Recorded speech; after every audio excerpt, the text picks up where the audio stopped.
Chers amis, bonjour. Je me permets de prendre parole ce matin. Comme d'habitude, ça fait peut-être 1 ou 2 semaines que je n'ai pas parlé, pour essayer de partager avec vous un certain nombre de sujets qui me tiennent à cœur.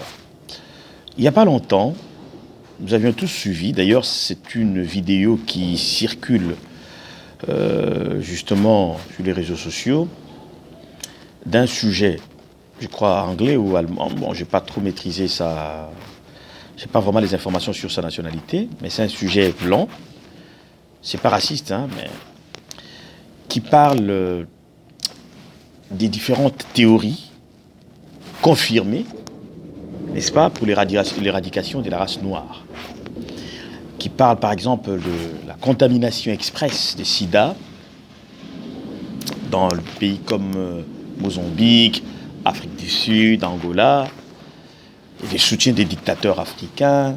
En fait, l'objectif principal même d'éradiquer la race noire. Et le monsieur est clair dans ses propos. Mais ce qui me touche personnellement, c'est de constater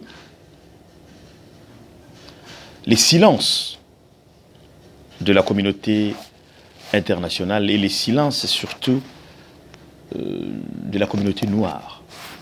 Vous savez, il y a des choses qu'on peut laisser passer, mais il y a des choses qu'on ne peut pas laisser passer. Le monde a atteint aujourd'hui un niveau, avec l'accélération de réseaux sociaux, Internet et tout, un niveau tellement de vitesse, de rapidité surtout de l'information, qui nous pousse, nous tous aussi, à ne pas être en retard. Nous devons, nous aussi, emboîter les pas. Non pas pour venir raconter des âneries ou des bêtises, mais pour essayer chaque fois de conscientiser notre population. Parce qu'il s'avère que depuis un temps, notre peuple, nous sommes, ça ce n'est même plus approuvé, nous sommes trop dans la distraction.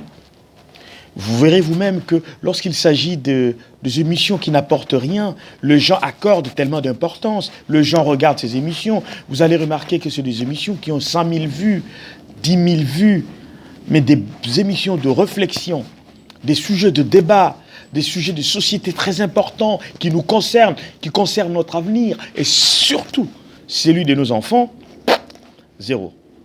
On ne prête pas attention. Ça ne nous intéresse pas. Ce qui nous intéresse, c'est des vociférations, c'est des élucubrations. Voilà, venir haranguer les gens, insulter Tshisekedi, insulter Fayoulou, politique, ngaï combattant, ngaï ceci. Mais des sujets de réflexion importants, tous à la rater. Nous ne sommes pas là. Mais c'est scandaleux ce que j'ai entendu. Mes frères, j'ai entendu un auteur français, je ne vais pas citer son nom, un politique, français, qui a osé dire à la télé que d'ici 2050, il y aura plus de 4 ou 5 milliards d'Africains noirs. Ce qui fait que, comme en Europe, la plupart des Européens, quand j'ai dit Européens, entre guillemets, blancs, sont presque vieux et ne font pas beaucoup d'enfants, dans les prochaines années, la race blanche va disparaître et c'est la race noire africaine qui va envahir l'Europe. Vous croyez que tout ce qui se passe aujourd'hui, que la Méditerranée, on retrouve chaque fois de bateaux, de migrants africains renversés, de migrants africains morts, noyés. Pensez-vous que c'est vraiment de noyade?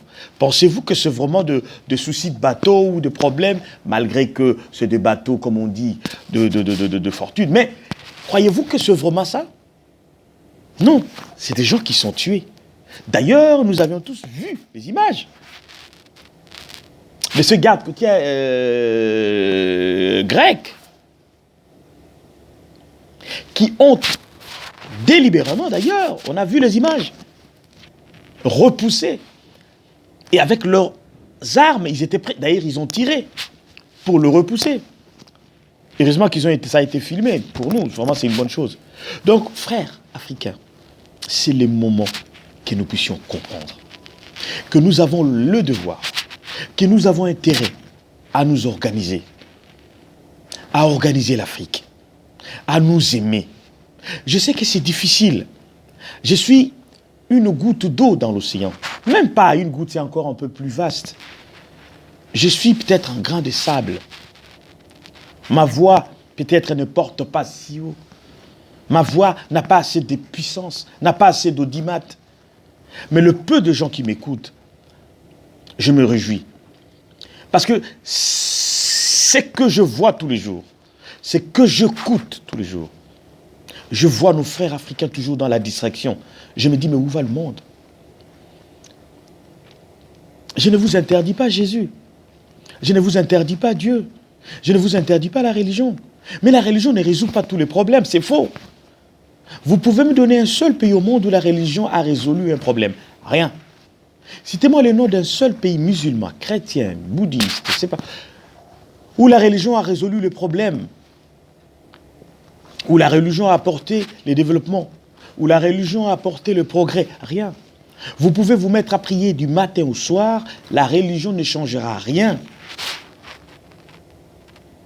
sur le progrès, le développement de votre pays.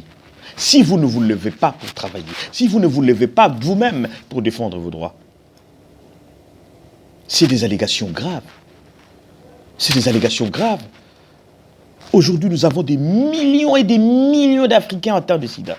Moi-même, à une époque, je me posais toujours la question de savoir cette vitesse avec laquelle les sida étaient propagés en Afrique à une époque, dans les années 80. J'étais étonné. Je dis, mais c'est pas possible. L'Afrique du Sud, n'en parlons pas. Ouganda, Namibie, n'en parlons pas. Angola, je me dis, Mozambique, je me dis, mais qu'est-ce qui se passe? Comment cette maladie peut se propager comme ça à une vitesse aussi?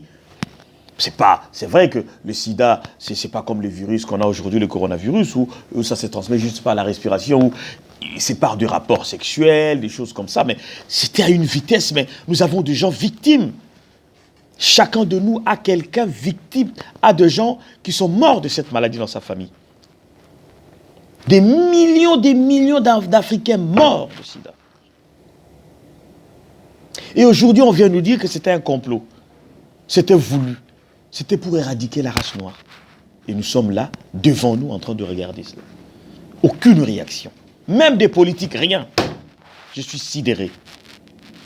Je suis sidéré, ça je vous le dis, mes bien-aimés, mes frères africains. Quand j'ai dit que je suis panafricaniste, je ne suis pas raciste. J'aime les blancs. J'aime les asiatiques. J'aime toutes les races. Mais permettez-moi au moins d'aimer ma race et de défendre. De la défendre. Parce que nous sommes une race tellement... Nous avons été meurtris durant des années, des millions d'années. Mais quand il s'agit de parler de la Shoah, même ici en France, moi je vois, lorsqu'il y a un problème concernant la Shoah, concernant ceux qui contredisent les thèses qu'on appelle ici des anti-sionistes, vous avez vu vous-même Dieudonné Mbalambala, le comédien, jusqu'à aujourd'hui, il a des sérieux problèmes parce qu'il a osé toucher ou dire certaines vérités que je n'approuve pas, que je ne partage pas, c'est son point de vue. Mais nous, quand ça nous touche, on ne peut pas parler. Quand on se met à parler, on nous traite de racistes. On ne peut pas dire la vérité. On ne peut pas défendre nos droits. Les gens qui se font massacrer, les gens qui se font tuer, on ne peut pas parler. Quand on voit des migrants africains tués, massacrés, par la police grecque, on ne peut pas parler. Par l'armée grecque, on ne peut pas parler. Par le garde grec, on ne peut pas parler. On doit observer comme ça. Et aucun Africain ne réagit. C'est normal. C'est des gens qui vont là-bas. Bon, pourquoi ils vont là-bas? Bon, ils meurent, c'est de leur faute. Ils vont faire quoi là-bas? Et vous, les dirigeants africains, vous n'avez pas honte? Quelle Afrique nous allons laisser d'aimer à nos enfants? Quelle Afrique nous allons laisser d'aimer à nos enfants? Vous êtes là au pouvoir des années.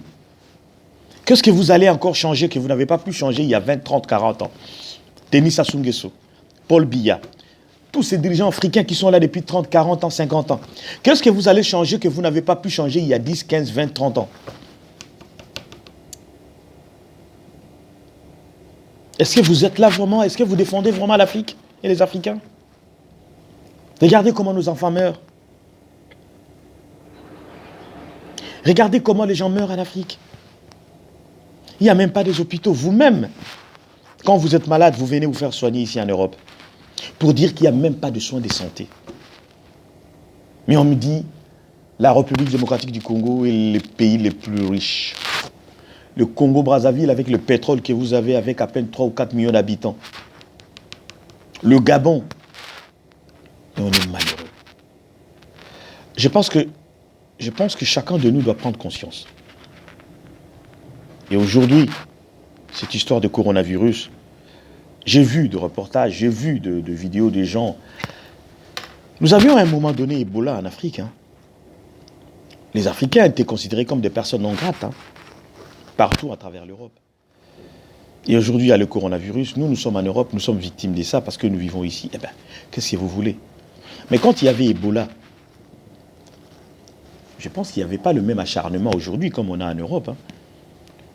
Tous les Africains étaient considérés comme détenteurs, comme porteurs de virus Ebola. Moi, je me rappelle, hein, tout ce qui venait de l'Afrique, c'était scandaleux ici au niveau des aéroports ici. Mais même les habits, il fallait désinfecter. C'était chaud, hein, pour le pays où il y avait le virus Ebola. Aujourd'hui, il y a le coronavirus. Moi, j'ai compati. J'ai vis en France, un pays que j'aime tant.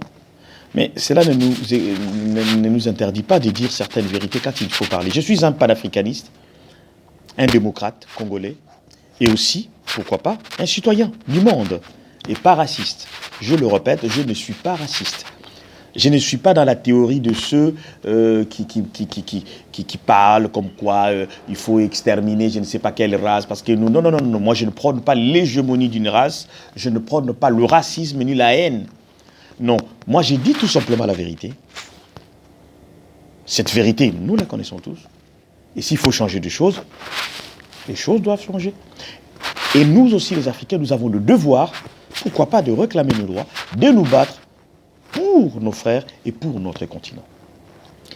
Je ne vais pas vous prendre trop de temps, mais je vous dis, aimons-nous les uns les autres. Moi, de par mes origines, je suis congolais de la RDC, mais dans mon cœur, je suis africain. Tout Africain est mon frère. Je suis africain, je suis Modibo Keïta, je suis Nkwame Nkrumah, je suis Patrice Emery Lumumba, je suis Étienne Tshisekedi, je suis Douala Magabé, je suis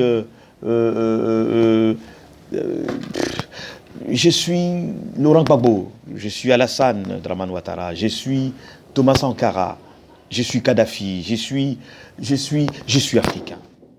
Voilà, c'est l'Afrique. Vive l'Afrique. Vive l'Afrique. Que Dieu vous bénisse.